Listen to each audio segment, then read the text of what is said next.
Welcome to the Get Fit Guy's Guide to Slim Down and Shape Up. My name is Ben Greenfield, and I'm the Get Fit Guy.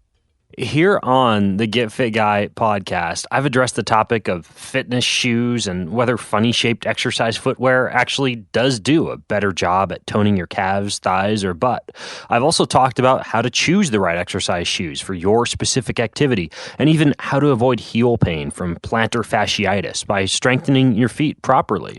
With all this talk about shoes and feet, I haven't purposefully neglected the topic of barefoot running and how to run barefoot, but it's taken me until now to actually get a chance to do a significant amount of barefoot running myself, and also to extensively test minimalist running shoes. So, in today's episode, you'll learn if running barefoot or wearing minimalist shoes is safe. You'll learn how to run barefoot and get some tips for barefoot running. In case you hadn't noticed, barefoot running seems to be a bit of a craze these days. From paleo and primal enthusiasts to the Barefoot Running Society, which has nearly 2,000 members, to crazy people trying to run across the country barefoot, and I'll link to that anecdote over in the show notes. Barefoot running has certainly exploded in popularity over the past decade, despite significant advances in shoe technology for features such as better cushioning or enhanced motion control. But to evaluate whether barefoot running is actually safe or effective, it's important to understand the basic mechanics of running. When you run, each of your legs goes through two basic phases: a ground contact phase, in which your foot strikes the ground and maintains contact with the ground, and the swing phase, during which your foot is moving through the air. Aside from perhaps a small amount of extra weight from a shoe, the swing phase is not as important as the ground contact phase when it comes to understanding how different items on your foot may affect your running gait. So let's focus on that contact phase. It's basically comprised of 1. Contact. Your body decelerates and absorbs the impact from striking the ground. 2, mid-stance, in which your body weight shifts from closer to the back of your foot to closer to the front of your foot as you shift your weight forward to prepare for leaving the ground. And 3 is toe-off. You extend your foot, ankle, and legs and propulsively push off the ground. Now, during this entire contact phase that I just described, your foot needs to absorb the impact of striking the ground and also absorb your own body weight as your body weight moves over your foot. And this scenario is going to look very different when you compare barefoot running to running with shoes. When you have shoes on, you tend to strike the ground closer to the back of your foot, which is called a heel strike. But when you take your shoes off, or you run in minimalist shoes like the Vibram 5 Fingers or the Merrell Trail Gloves, you tend to strike closer to your midfoot or your forefoot. And there are two significant mechanical things that happen when you make this change. 1, you take shorter strides, and running with shorter strides and higher frequency naturally reduces the impact forces on your foot, which you tend not to worry about quite so much when you're wearing shoes. Fortunately, shorter strides also mean less impact higher up in your ankle, knees, and hips. Likely due to the shorter strides, barefoot running has also been shown to lower your heart rate and your rating of perceived exertion, while at the same time increasing your running efficiency. 2, you land with a slightly flatter foot. Since your toes aren't quite as pointed towards the sky when you're running barefoot, since you don't strike with your heels quite as much, this means that your heel and your ankle undergo far less pressure and impact. In addition, the skin on the bottom of your foot can actually do a better job sensing the ground when you run barefoot, and this can cause the tiny muscles in your foot to do a better job absorbing shock and lowering impact. On the other hand, shoes can protect your feet from sharp objects, extremely cold or hot ground conditions, or bacteria and germs on the ground. Not to mention, shoes can look far more fashionable with a color-coordinated running outfit.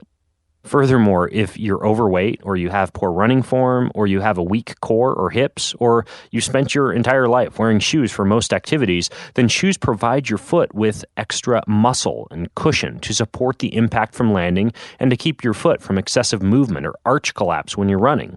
And if you fall into these categories, then barefoot running may be very difficult to transition to and could actually increase your risk for injury. But don't worry, even if you feel like barefoot running might be difficult for you to start doing, it's completely possible if you make a smart transition into barefoot running, which is what I'm about to teach you how to do. So here are my top 6 quick and dirty tips for running barefoot. Number 1, start small.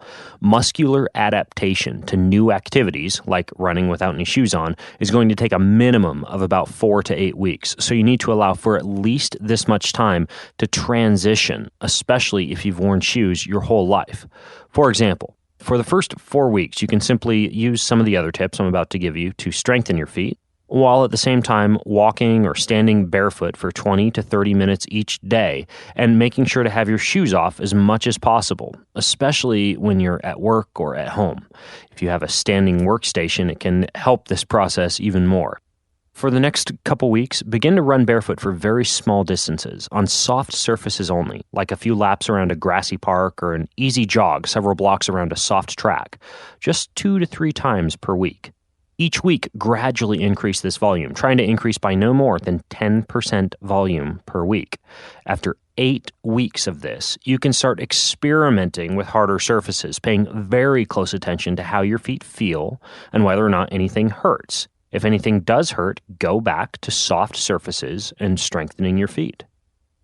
Number 2 is to do drills. As part of the small runs that you begin doing barefoot, you should also train your body how to run properly by including running form drills. And I'll link to some of these in the show notes over at getfitguy.quickanddirtytips.com. But drills like skipping, the toe up drill, or the lean drill, these drills will help ensure that you're running efficiently and striking the ground properly as you run barefoot. Number 3, work on feel. If you've been wearing big, bulky protective shoes for a long time, then you may have difficulty properly sensing the ground when you run barefoot. So try incorporating feel for the ground activities, like standing on one leg when you're brushing your teeth, standing on one leg while on a balance disc or a balance pillow at the gym, standing on one leg for exercises like a single leg overhead press, or even using a mini trampoline if you happen to have access to one of those a few times a week. Number 4 is to get flexible. One of the most common complaints among people who transition to barefoot or minimalist shoe running is that the back of their legs, the calf muscles and the Achilles tendon, feel tight or painful. So before and during your transition to barefoot running, work on the flexibility of the back of your legs by doing calf stretches and foam rolling for the back of your legs.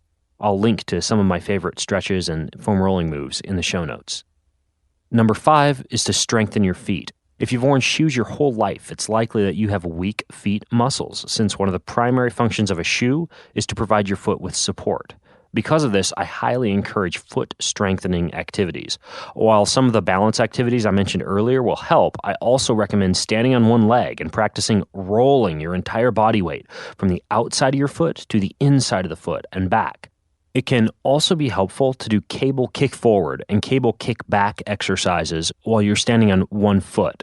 You'll know you're doing things right if your tiny foot muscles start to burn and fatigue.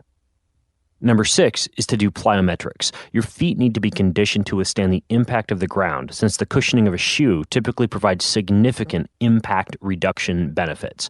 And plyometrics are explosive exercises in which you are hopping, jumping, bounding, or skipping with one leg or two legs. And some of the most helpful plyometric exercises to get you ready for barefoot running are side-to-side hops and single-leg jumps onto a box or a raised platform. Ultimately, whether or not barefoot running actually increases your risk of injury is going to depend quite a bit on how you approach the transition from wearing shoes to running with minimalist shoes or running barefoot. If you rush out to buy minimalist shoes, toss your old shoes in the garbage, and launch right into your usual workout routine, you're almost guaranteed to injure yourself.